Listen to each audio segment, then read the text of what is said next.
speakers and facilitators tonight are Kim Majors, who has explored Nordic traditional dress for over 30 years as a dancer, musician, performer, and teacher with Norwegian and Swedish folk traditions. Jane Adams, Norwegian, talented textile artist, lecturer, teacher at Vesterheim. Sue Ebers, textile expert and noted costume designer, and a lifelong folk costume maker, dancer, and now a weaver as well.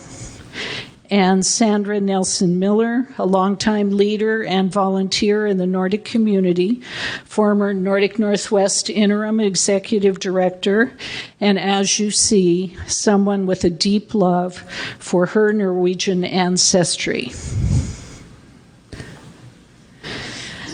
This talk is going to be in 3 parts. First, an overview. Then, a look at the development during the Romantic movement, Bunads, their link to Norwegian independence, and then finally, the transition to modern folk dress, including incorporation of new immigrant cultures. We'll be showing things close up online, and I also will bring some around for you to look at more closely. But after the talk, those who are here can feel welcome to come up and see the things up here and talk to people who have brought their own folk costumes for everybody to learn from and enjoy. Feel free to stay. There is cookies and punch. And share the story of your family and folk dress. So I am going to turn it over now to Jane for us to get started. Thank you, Joanna. A vest, a skirt, some beads, some embroidery, a sulya. Most of us in the community would call this a bunad. Sometimes that's right, sometimes it's not. So what's the difference? Folk dress in this context is any clothing worn by rural Norwegians before the 20th century. Bunad is an officially recognized national costume which are based on these earlier garments, particularly those worn on special occasions. Your Sunday best, if you will. Before the 20th century, clothes played a very large role in community life. Much of a person's wealth was in their garments, and therefore they expressed the wearer's social position and finances to a greater degree than in contemporary society. This also pushed those with less financial security to be creative in their decorations, and a handwork culture emerged in which very much was done with very little. Shoes? Here we have a pair of wooden clogs that are very plainly carved, but they're painted so lovingly as to be really pretty fancy pair of shoes.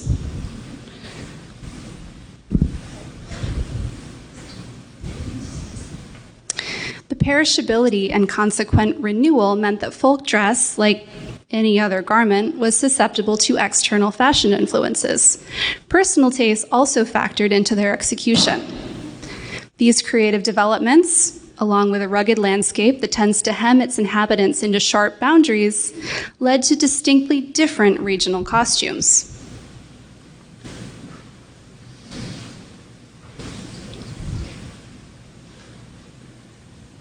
You can see, if you recognize any of these areas, that there was a lot more freedom in fabric choice and style than the official bunad we are used to seeing today.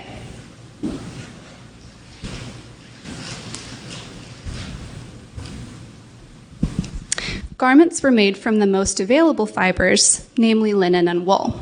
Silk was not uncommon, but would have been an import purchased either from traders or brought home from time at sea.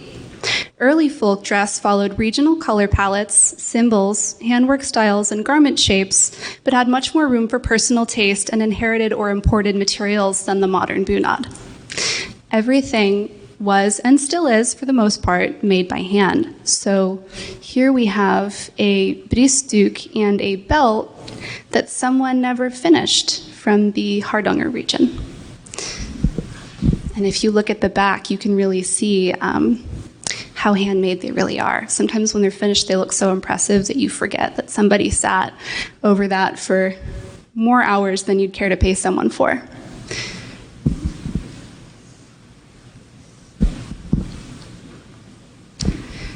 Nothing was wasted in garment construction. Look at this cutting diagram for a bridal shirt. We can see none of the wasteful curves so common in today's pattern making. Every inch is used for something.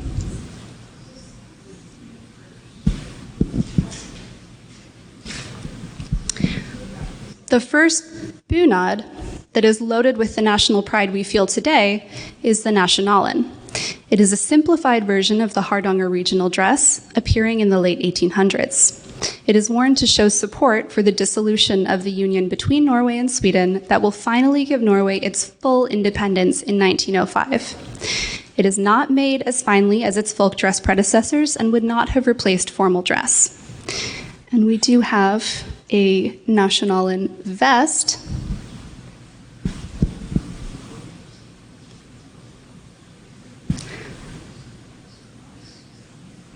If you're wondering when you look at an older photo, if you're looking at a Nationalen or a formal outfit from Hardanger, a really good tip is to look at what kind of belts they're wearing. As you can see, these are not the formal beaded belt. These are more casual, and so that's often the difference. And now I will turn it over to Sue Ebers, who will talk more about the formation of the Bunad that we are used to today. So, what is a Bunad anyway? Simply put, they're a festive costume worn in Norway for special occasions and holidays, which may have a background in folk costume and varying degrees of historical accuracy. Norway was determined to create a strong cultural identity separate from Denmark and Sweden. They began collecting traditional folk songs, fairy tales, and other items of Norwegian culture, including language. There we go. Clothing pieces were sought after in the isolated valleys and mountain villages where some of the traditional costumes had been in unbroken use since the 14th century. In several regions of Norway, distinctive traditional folk costumes were still being worn. These quaint garments caught the fancy of local artists and foreign visitors and soon were adopted by people other than traditional wearers. The national costume was seen as a very important symbol of what was unique and special for Norway. The first Bunad would be the folk dress from Hardanger, which came to be called the Nationalen, as a dress that symbolized Norway's national pride. It was widely copied throughout the country, but the details were often simplified. The Nationalen became a powerful political symbol as women became more involved in politics. Wearing it was a sign of the women's support for Norwegian independence. The popularity of the costume spread until it was worn throughout most of Norway. In 1905, Norway finally achieved independence for good. The Nationalen had done its part to bolster pride of the country, but now people wanted local costumes that represented their home provinces. Not all regions in Norway had retained a living folk costume tradition, so now it was time to make a new one. One of the earliest designers of the modern Norwegian Bunad was Hulda Garborg. She wanted clothing that would be practical and pretty rather than historically accurate. Her approach was to find costumes that best suited to this purpose and made them more contemporary and wearable, while giving the impression of being very old and traditional. They should also be made from Norwegian materials like wool and linen that would be possible for most women to sew at home.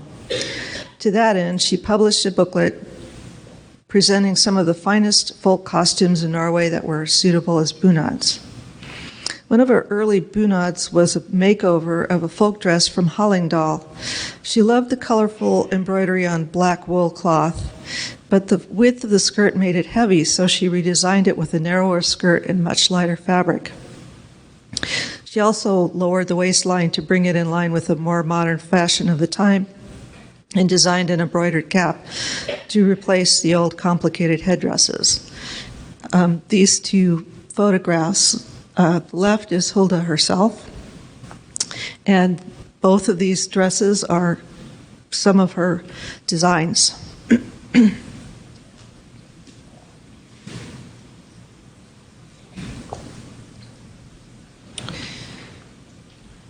In 1907, Miss Garborg met a woman wearing a costume from the region of Sunnmøre that had recently been designed by a local group. It was made of black wool with colorful embroidery decorating the bodice and apron, and the aesthetics appealed to Garborg. Research suggests that embroidered skirts were popular in Sunnmøre in the mid-1800s. After she published a pattern for it, the Sunnmøre Bunad became a success, and soon women all over the country were sewing their own bunad.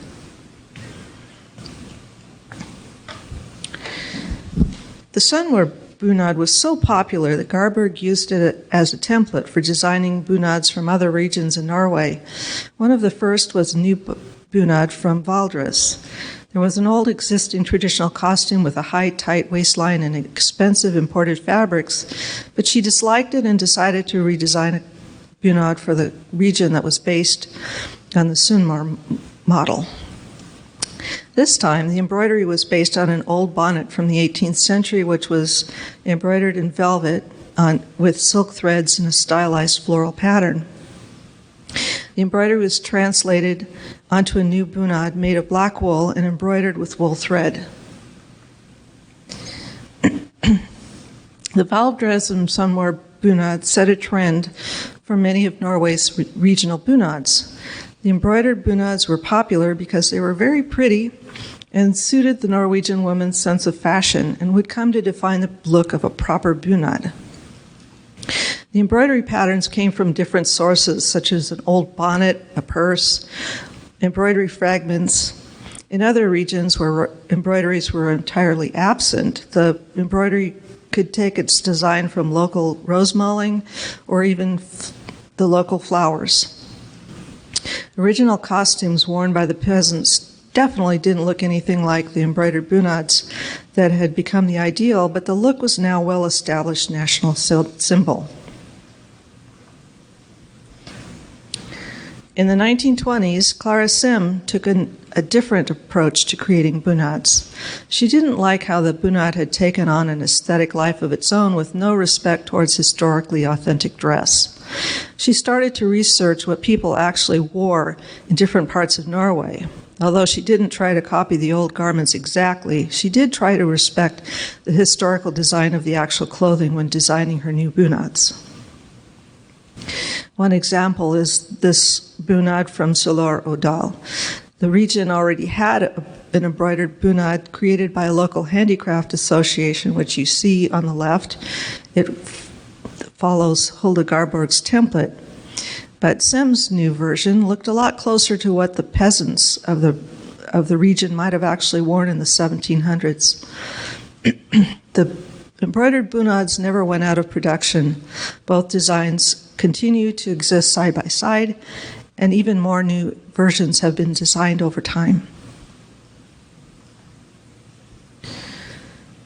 In the 1970s, yet another approach emerged, but this time it was based on more historically accurate reconstructions. In the new bunads, the focus was not only what the costumes had looked like, but also copying the techniques used in the originals. There was also an emphasis of using only authentically accurate fabrics where it was possible, or at least to use similar fabrics to that which was known to have been used.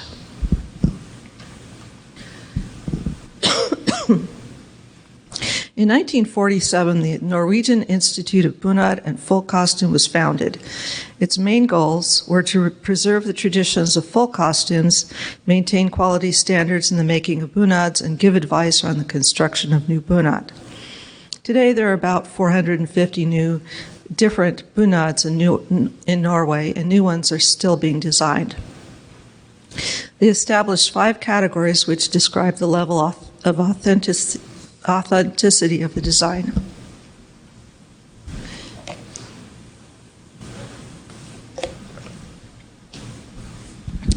Category 1, bunads, which represent the final stages of development in the folk costume. In other words, this is a folk costume which has taken on the function of bunad and never went out of fashion. We have a couple of examples with us today. The first is the rondestak, which is being worn by Sandra. The rondestak refers to the striped skirt, of which there are many variations. The second is the spectacular Fana bunad, which was worn by Jane. This formal costume has never been out of use. There are many variations in colors and designs, including the embroidery and apron.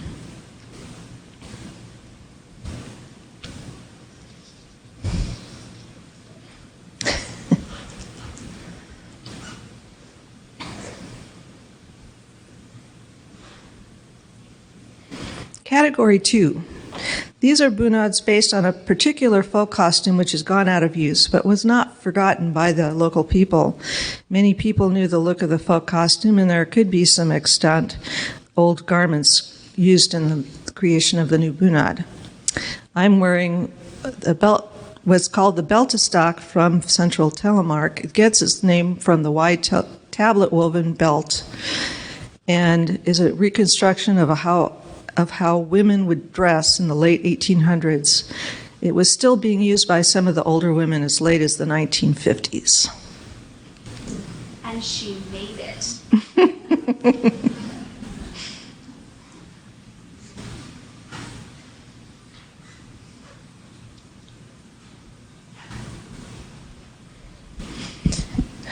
Category 3.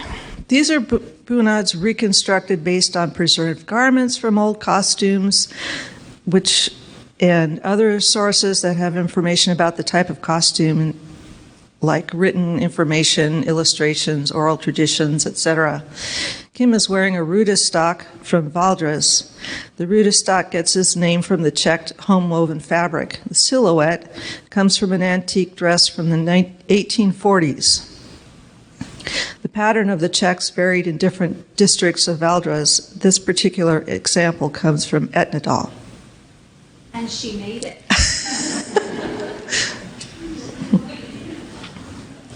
Category 4. These are bunads that are constructed on insufficient and random material from old costumes. In other words, they might have a few pieces, and they had to design some new ones to make up the slack. So an example are the 2 men's bunads you see here. One is from Gudbrandsdal, and the other one is from Vest-Agder. They're not exact copies of any extant garments, but the cut and details found in men's dress from the late 18th and early 19th centuries. Example of this is the standing collar that you see, which was fashionable in the 1800s. Another example of a Category 4 bunad is the Rogaland, the dress with the black apron. It was first designed in the 1920s, loosely based on old costume traditions, but not an exact copy of any old garments.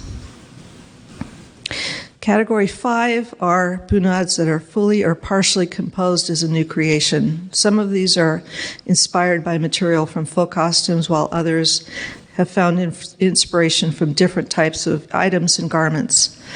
And the example we have is the green bunad from Nordlands. The cut is adapted from a wedding dress from 1928, but is otherwise unrelated to any historically worn dress in the region. The embroidery comes from some small scraps of fabric that had some beautiful embroidery on it, and they adapted those designs when they designed this bunad. And with that, I would like to turn over the podium to Kim. So I'm going to get some help from Jane for my bit of visual impairment. So let's see. So we've seen historical and folk dress and the evolution into Bunad. But just like any fashion, it is subject to change and evolve. Heritage dress is still evolving today. Let's look at some examples of the trends. So the Folkedrakt is basically the party dress, often thought or originally used by children as less expensive alternatives until they can receive their Bunad, oftentimes at confirmation. It's a nice alternative to Bunad, especially for those in folk dance groups. But adults, too, have taken up Folkedrakt and to represent their heritage. Folkedrakt is not usually region-specific as Bunad is, but there are some exceptions to this. But design, patterns, silhouette are all the same as many Bunad and Folkedrakt. Also, the choice of materials usually follow the traditions with natural fibers like Bunads are. And even husfliden, where you buy materials and even fully sewn Bunad, have taken to selling options for the party dress. So they have designers that create these as well. But people at home also do as well. So Eva Lie is one of those designers, and she originally made Bunad, and then she was commissioned to make, on a couple of major occasions, to make a Folkedrakt with specific purpose, meaning, and designation. But they are designs not to be replicated, but for authorized makers. So one instance here shown was a design for Oslo's 1,000-year celebration. And Eva was commissioned to design what is shown here for the man and the woman, and is now called the Jubileumsdrakt. And if you wear this, everybody knows this was for Oslo's 1,000-year anniversary. Eva Lie also expanded her designing into what we call, or what I believe, I have not heard this word except when she came into doing this, fantasiestock, or fantasy dress, Folkedrakt. Eva Lie expanded her designs to another level with the fantasiestock. Many of her dresses are based on the Telemark style of beltestock that you see Sue wear. She creates unique, one-of-a-kind Norwegian-style dress. Unlike the Folkedrakt, the fantasiestock often uses unconventional materials. Examples, sheer lacy blouses, non-historical prints or brocades, and perhaps non-natural fibers. Another designer playing with the traditional Norwegian aesthetic, and these are all in Norway, this is happening not outside Norway, is Lisa Skjoldbræk, who not only has unique and unconventional fabrics, but manipulates and plays with the design and the cut of the garment, while still holding to traditional Norwegian silhouette. And Jane has a wonderful connection with this designer, and I'm going to let her say something about this photo. When Kim sent me these slides, I remembered that Lisa Skjoldbræk often shows with my godmother, who is a painter in Norway, and that is one of her paintings in the background, also of a woman in a sort of fantasy drakt, and they often show together in galleries around Norway, and they have shown at Norway House in Minneapolis, but they bill themselves as the daughters of Hildegardborg.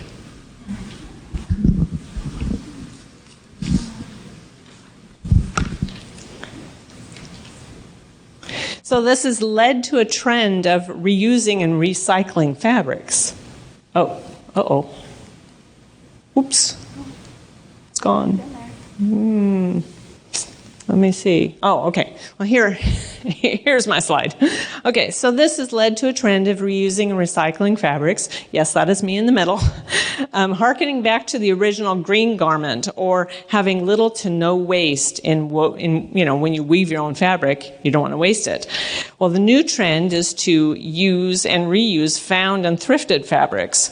So not just official designers, but homemade garments are being created. And so here I am in the middle, and all parts of this dress that I made in the Norwegian style, but with unconventional materials, was all thrifted fabrics. These are all just one of a kind. And so too, Folkedrakt and fantasy stock and Bunad historical Folkedrakt can have a great, wait a minute, let's go back. Okay, here we go. Sorry. So, Bunad historical Folkedrakt, Folkedrakt, fantasy stock can have a great impact on each other. So we see here is variations on the Gudbrandsdal and Bunad, now in purple and gold. And so historically, we've seen a greater variety, as was said before, a greater variety in colors and fabrics than what was previously deemed acceptable as Bunad. So, too, new choices in fabric, colors, and weaves are now integrated and accepted. Hence, the new popularity for the Hardanger Bunad in purple on the left. This is really popular right now. And the very matching colors for the Telemark Beltestock. While there were other variations of the Hardanger Bunad, the Beltestock was not so matchy-matchy, but people love it today. Okay, so fabrics and design of dress is not the only thing that has seen new innovative trends. It's also going beyond. It's also with traditional sølje. So we can see. I'm reading my writing here. So we're seeing a modern twist, or amping up design flair, like in the right, and then modern twist on the left. We also see unconventional materials being used here too.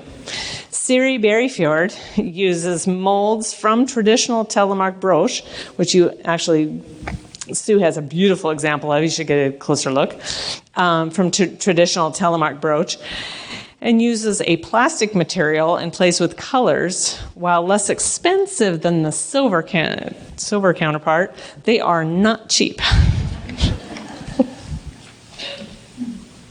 And Kristen Viola makes a similar Telemark brooch, but she uses beads and crochet. And she actually sells patterns and kits for her designs that you can buy. So you can do it too. So no matter if you go historical Folkedrakt or Bunad or Folkedrakt or fantasy stock, certain elements remain. Know the rules. Can't read my handwriting. And if you do a fantasy stock or fantasy drakt, know the rules before you break the rules.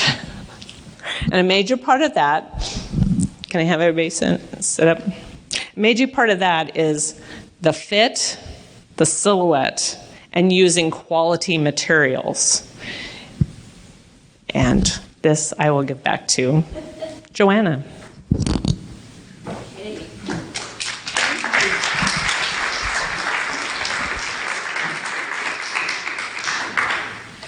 Well, we wanted to give you a taste of the story of Norway, and as you can see, it's a varied story, and it's intertwined with the history of Norway and independence, and then regional identity, and even Sudanese Norwegian identity. So it's a wonderful story, but we wanted to have plenty of time for questions.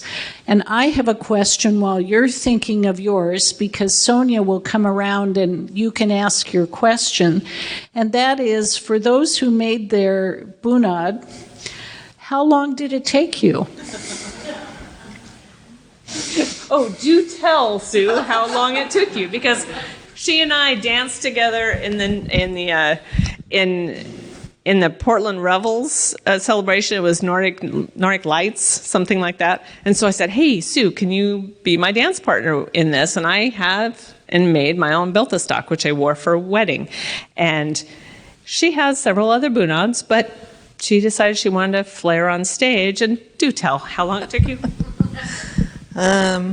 It took me about 3 months. I wove the belt, I wove the hairband, and the apron band, spit it out. I did a lot of research and translated stuff from Norwegian, and it was really fun, but yeah, it took a while. Well, and another unique element of this dress is the hem part of it. It's done in a wheel, a round piece, then sewn on, so it has a bit of, one of the options is this bit of flare. Tell how many times you sew to get that stiffened. How many stitches? I mean, she has to sew around and around and around and around. It's what, 8 yards around or something like that, and there's like 50 rows of stitching. If you've never touched the bottom of this style of skirt, I think if I shot her ankles right now, the bullet would ricochet. It is the stiffest, most structurally sound piece of folk costuming you could possibly come across. It's an experience to wear this thing. As somebody else, someone mentioned they had one brought with them. Anyway, it's an experience because as you're walking, it does hit you on the back of the ankles. But the slightest movement just sways. Yes. It's so wonderful to dance in. So how long it took me to make this, which I did all by hand by the, official Bunad sanctioned how you make this. It took me probably 1.5 years to just think about cutting the fabric. I am not kidding. I was nervous. And then I did so many tests, and then it probably took me about 6 months. So overall 2 years, but thinking about it for about 1.5 years. Yeah. How about embroidery for your belt? Oh, yeah. A week. A week? Well, understand that these are experts, right? Well, understand that I also don't get up to eat or drink water or, so, I think we all went a little overboard with the handcrafts during lockdown. But. Okay, are there any questions from the audience? Yes, I just want to ask you, when are you using these bunads? I know that they're used for weddings and also people go to the opera, but what are other occasions when you use the bunads? Okay. Well, for Sue and I, we're dancers. Well, and Sandra as well. So we have dance parties where you get to dress up. And of course, doing Midsummer and Scan Fair, we've done in Sutnamai. Yeah, outside of Sutnamai, also a lot of women still choose to use them as their wedding dress. I find that one of the nicest things for me about being in touch with my culture is that some really tough questions are already answered. I always know what cake I'm going to bring to a party. I know what I'm wearing for my wedding. I already spent the money. And so for me, I think that sometimes I have to worry a little bit less about other people because I've got this sort of blueprint laid out. And I think that that's one of the really special things about culture. I have to say, there's one really amazing thing about using a bunad for your wedding dress, which is what I did too, is that it's no less special, but you get to wear it again. They are also UN-approved gala attire. So if you were to be invited to dine in a, palace or the White House, what have you, as all of us are at some point, right? So when you get that call, you are officially allowed to wear your bunad. Well, I wore mine to Trader Joe's today.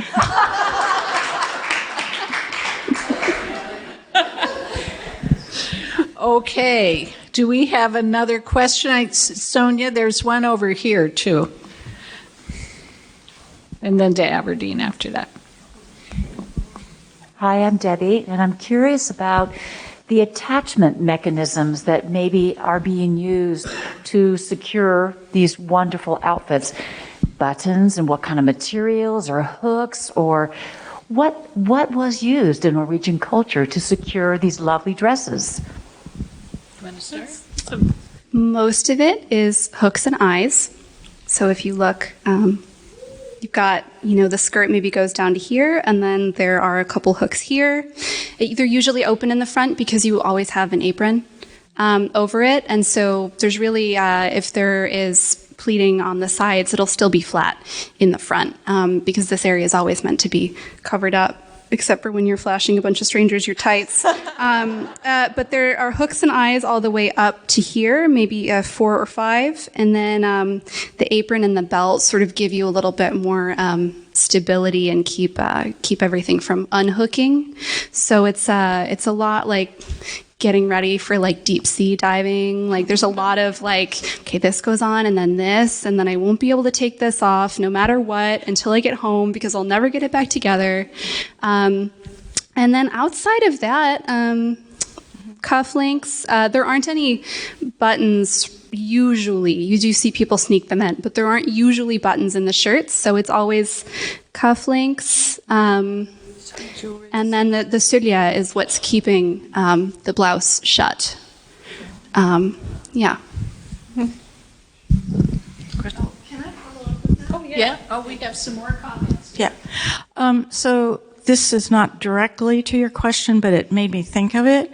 One of the things that I think is very interesting about a bunad, and I can speak for mine, I can't speak for others, but when it's created, you might be a younger girl.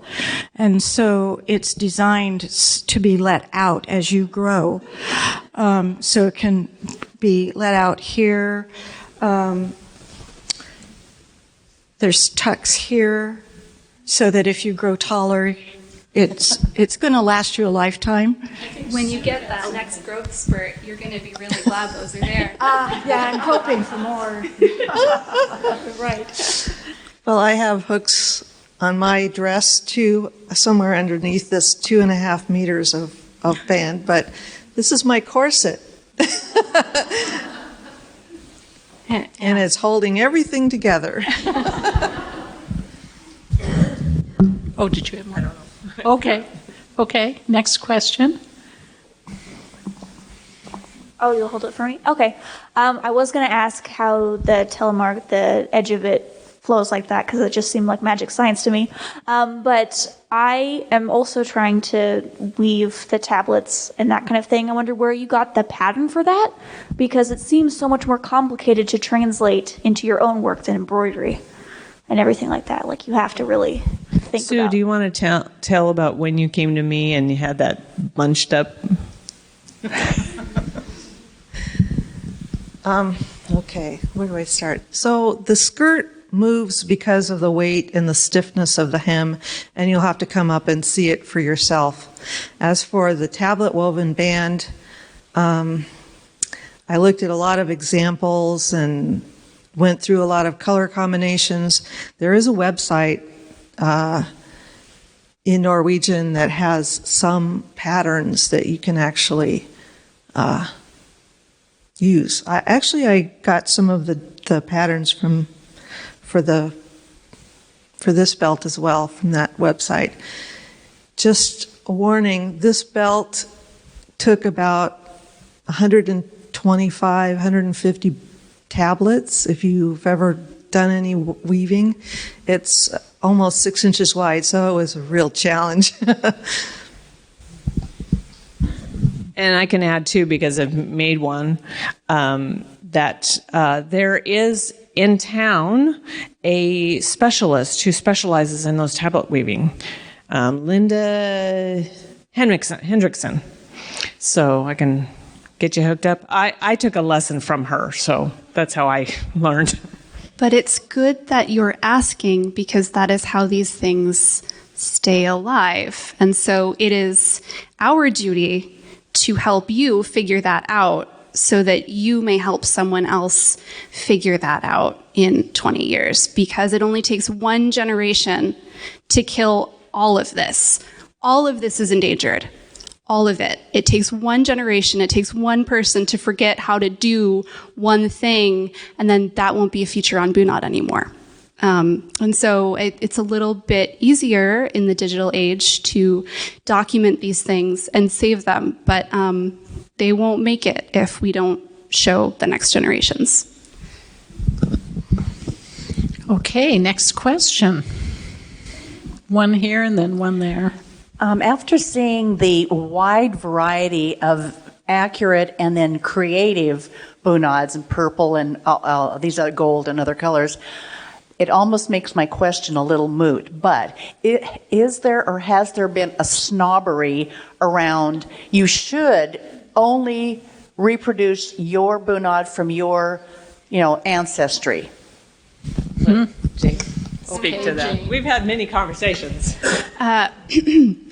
Those are called the Bunad police. They're real, and they will come for you. And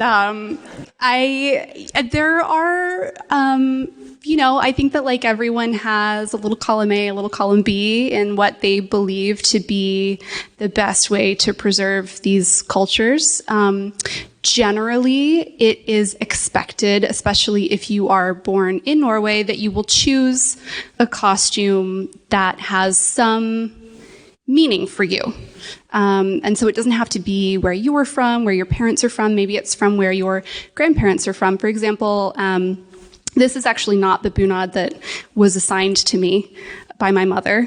She wanted me to have a Sunnfjord bunad, and we started it together, and then I refused to be confirmed, and then it got locked away somewhere, and I had to finish it myself in my 20s.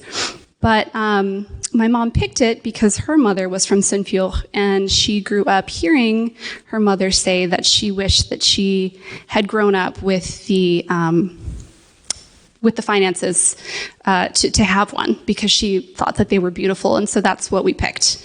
And so a lot of times it's a story like that, where your family will sort of help you pick what might be symbolic for you, but also it's more and more acceptable, even in Norway, just to pick the pretty one. They have votes, like magazines come out and the Norwegians vote, like what's the most beautiful bunad? Fauna wins pretty often, but it's changing a little bit away from that, especially I think with the popularity of the Folkedrakt and the upcycled materials, and people being a little bit fed up with the price tag and everything having to be perfect. They can be up to $10,000 when you pay for all the silver, and so I like to think that we're shifting away from that, while preserving the traditions too. There can be room for both. Okay, next question. I think there's one over here. Thank you. First, I wanted to ask about the beautiful cream-colored apron you're wearing. And secondly, I've always wanted to know more about the plaid that often the men's vests, and how traditionally the plaid came into being. That's a loaded one. Well, you can't. Huh? Start with the apron. Yes. Well, this is the apron that is traditional for the Fana Bunad.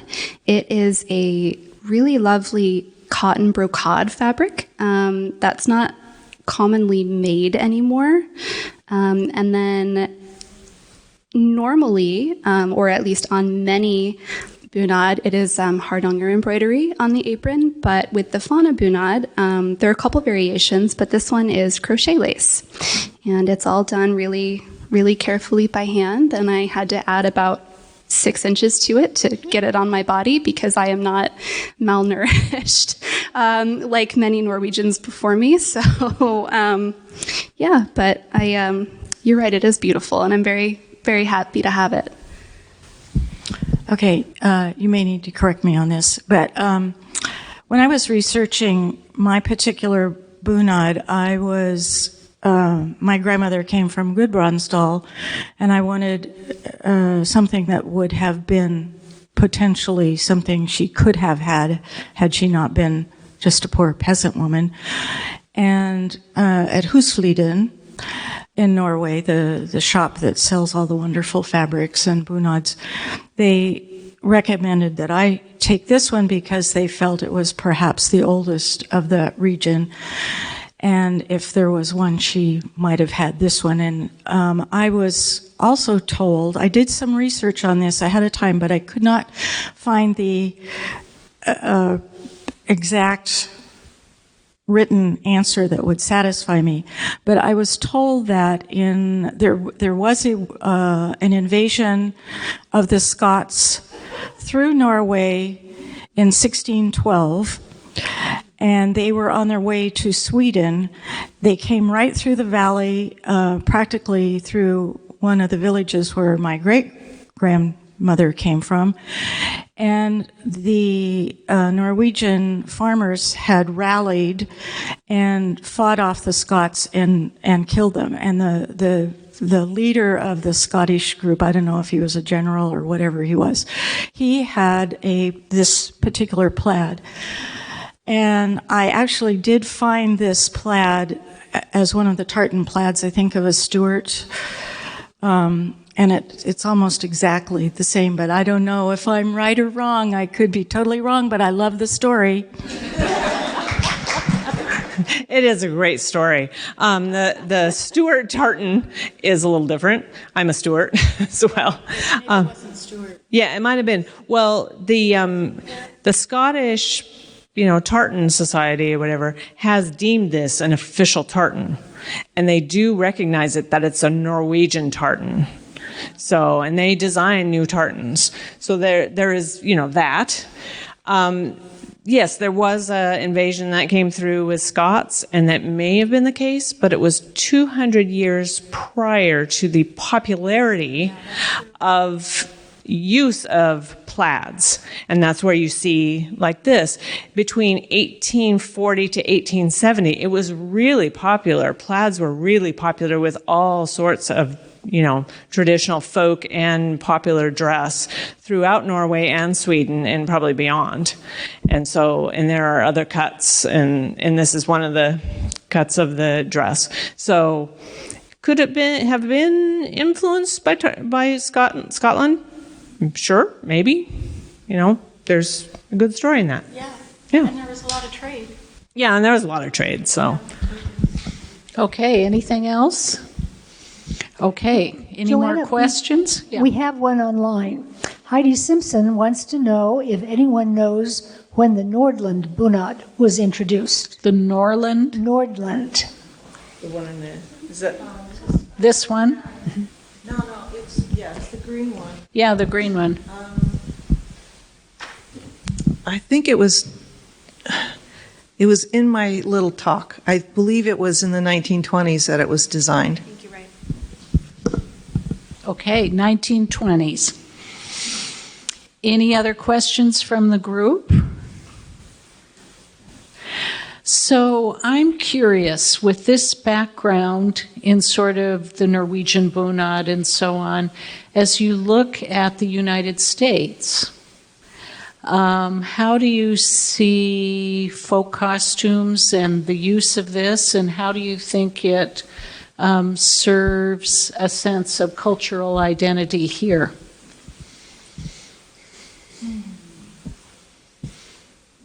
I like the hard question last. I like Jane to speak to that because she's the closest to Norway of any of us here. Her mother was born there, and she went there every summer and, studied and so forth. She's asking about the U.S. Yes, but you are. I'm thinking about the U.S. But yes, but you are in the U.S. I know. And so, how are you? This speaks to you, I think. Well, I think that I pay a lot of attention to people who still wear their traditional folk dress, be it religious or cultural or both, in this country. And my first thought is always, oh, how sad that the rest of us have lost that. I see, Indian women at the fabric store picking out silk for a new sari, and I think, oh, how fabulous that you retained that, and how special that you are going to make one for your daughter. And I've been lucky enough to have that in my own life, but a lot of us don't. A lot of people are pretty far, several generations removed in this community from their heritage. And I would love for us to have that back. I would love for some of us to have a bunad in our closet that never thought we would.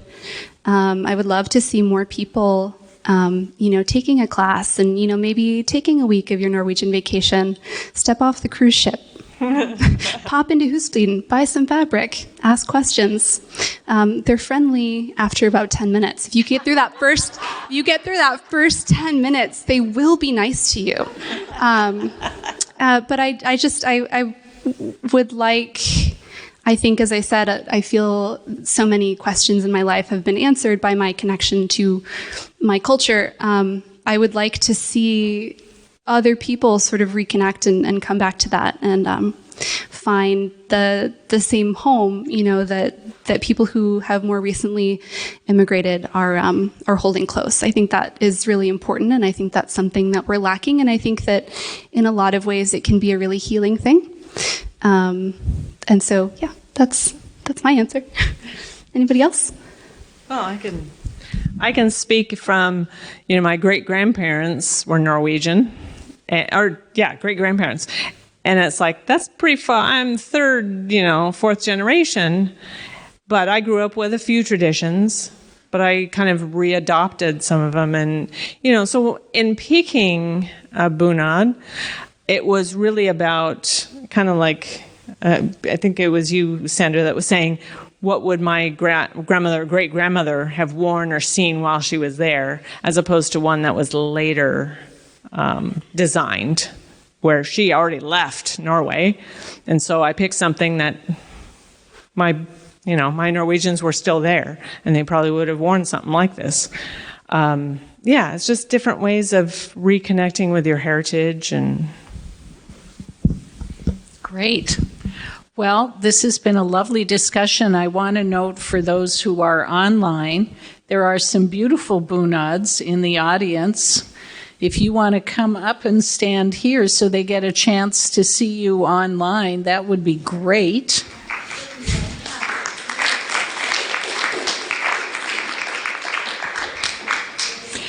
And when we are closing, come on up, right up here. These are our online friends here, this camera, yeah. But he can get a good picture of you there. Come here, Aberdeen. Come on. Aberdeen is wearing my. When I went to Vesterheim in the 90s, I bought a kit and made this. So I was in high school, and now Aberdeen is wearing it with a different apron. And I'm wearing my mother's Oslo bunad, which was made at Husfliden, and. Yeah, I would feel bad because I wore this to work, and I would feel bad if I would have felt bad if I wore a nice, really white apron with this that was supposed to go with it, but wear it to work and get all messed up.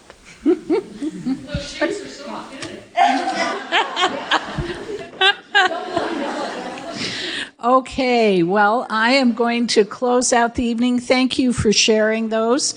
We have more to share. We have some things to open up and see some bunads that people have brought tonight for us to share. And for everybody online, thank you for joining us, and thank you all here.